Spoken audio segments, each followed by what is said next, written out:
Hi, my name is Romain Gauthier. So logical one, I will say the logical one for a lot of collectors, they probably discover us regarding that point, you know. A lot of collectors knew about us with the Prestige, was, I will say, a work of from A to Z with my own caliber, with a level of finishing that was with the Bercé beveling. I will say the fine watchmaking from the Vallée de Joux, the gold hand guilloché dials, so the very classical.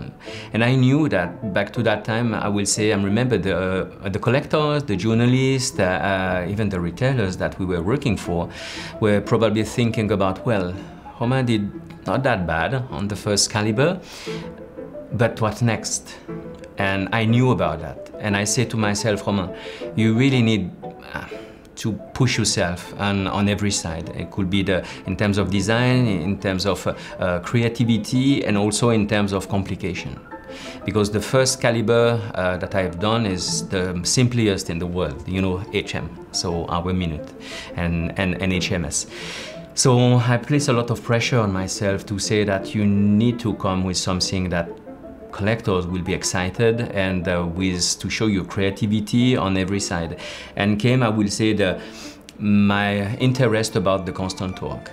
About one of the meaning about that, we always tell about precision, and in fact, you know, in a regular watch, the barrel goes down with the energy if you don't wind the watch, and this is affecting the timekeeping.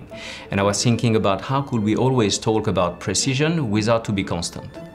And I started all of my research about the constant torque related to that.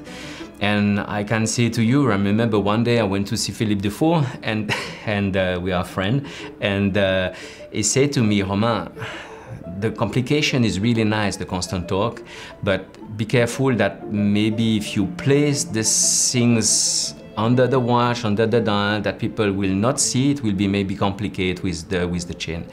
And with Philippe, you know, that's how the chain became on the top of the watch, you see.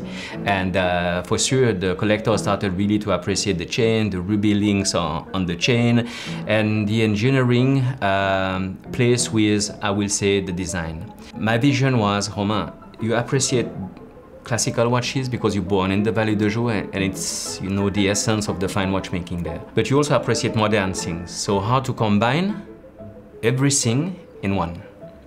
And logical one for me, it was this.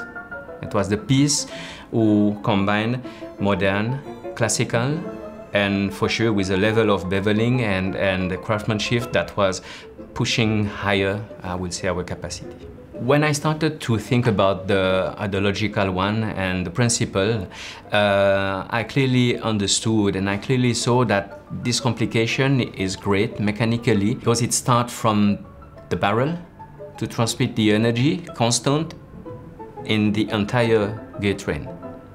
And this was for me logical. For me, I clearly, from my level in physics and in terms of mechanical things, I understood, and for me that was the best way. For sure, I also have, you know, analyzed the brand who was doing that, and I have seen that Lange did it. And this was also for me a kind of, why Lange did pour le mérite? Because the constant torque. And I was fully, you know, in the same page with them regarding that. And the key point was for me the chain. You know, the chain was really, if you see about the history of pocket watches and all of this, the chain was the nightmare. Complicated, it can rust, the assembly of the chain, the numbers of parts of the chain, and many pocket watches from the past are, I will say, out of work. They are dead, you know, gone, because the chain is rust and broke, something like this. So how to do that, you know? There isn't a lot of places who does chain, who can, you know, service or all of this. And I was really thinking about the chain is too long, the chain is too fragile, 2 links, 1 link is the classical, you know, watchmaking chain. And I said, and also because I did a lot of bicycling, I said to myself, Romain, first you have to think about the chain. So how to get the chain thicker stronger and shorter. And this came the point to say you have to rethink about the physical principle of the lever, which is the fusee, but you cannot unroll anymore the chain in multiple turns.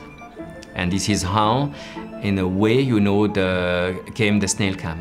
And the snail cam, technically, but if you press a fusee in one layer, you take a pen and you relate the external point to the internal point of the fusee, you get a snail cam. And this is how, for me, it became quite clear that it will be possible, without to enroll the chain multiple times, to use the same principle, but with a chain shorter, stronger, and with a good looking, I will say, in terms of, I was able to add ruby rollers and all of this. So everything started by this, technically the fact that how could we talk about precision without to be constant, and then what type of mechanism can give that type of work.